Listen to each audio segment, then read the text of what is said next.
Have you ever had one of those days where you feel like you're failing just because you don't feel like a superhero? Well, today we're going to talk about that constant pressure to be strong and how that idea might actually be the very thing holding you back. So let's just be real for a second. When your eyes opened this morning, did you feel strong? And if the answer was no, did you feel even a little bit guilty about it? You know, every single day, we're basically told to wake up like a warrior. But the reality for most of us, we just wake up, normal, maybe a little tired, maybe just average.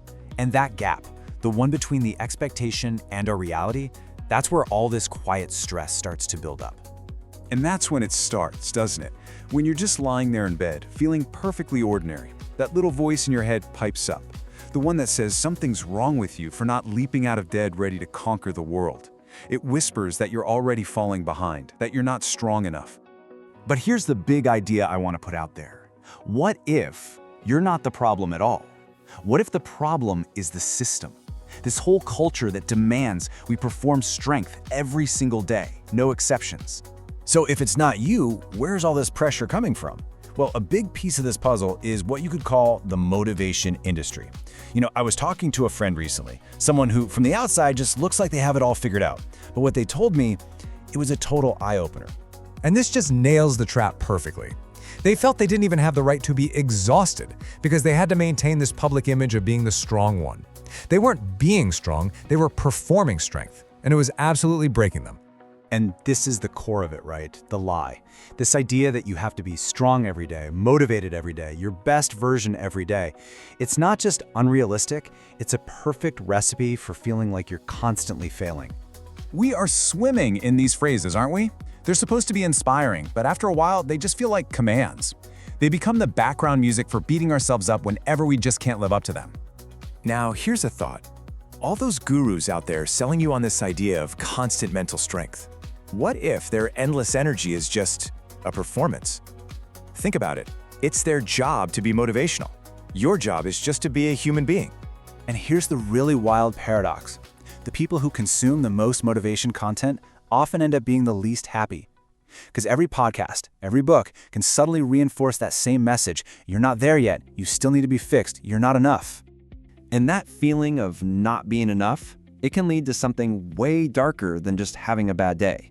This constant pressure to be strong has a hidden cost, and believe me, it is a serious one. I just want you to sit with this for a second. Let it really sink in. Feeling weak is normal. Feeling tired is normal. Feeling sad is normal. It doesn't mean you're broken. It means you are a living, breathing human being who is actually experiencing life. Think about it. How many times have you said, "I'm fine," when on the inside, you are anything but? We all put on this mask because we're taught that showing any weakness is a kind of failure. But that mask is the very thing that keeps us from getting the real connection and support that we desperately need. Okay, I'm gonna get serious for a moment here. A friend of mine attempted suicide last year, and this is what they told me afterward. That constant pressure to always be strong, to never show anyone their weak side, it literally pushed them to the breaking point. This isn't a game? And this is a life or death issue. The numbers are shocking. Men who are just relentlessly conditioned with messages like "men don't cry" and "be a man," they have a suicide rate 3 to 4 times higher than women. The inability to show weakness is literally deadly. And you can see the connection so clearly here.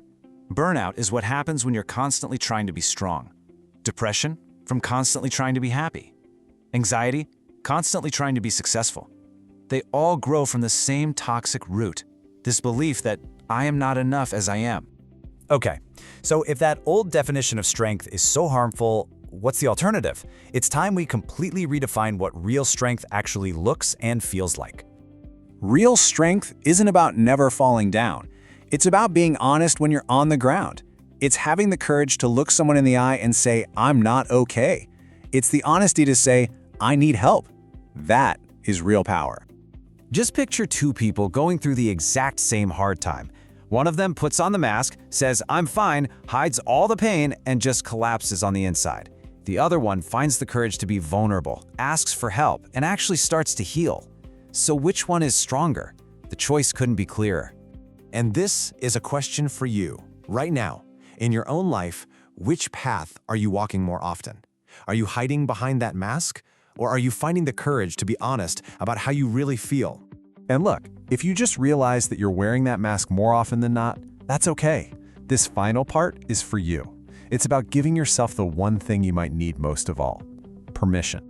You officially have permission to feel weak. You have permission to be tired. You have permission to be completely unmotivated, to do absolutely nothing of value for a day. You have permission to just be a human being, not some kind of productivity machine. And this is the ultimate truth of it all.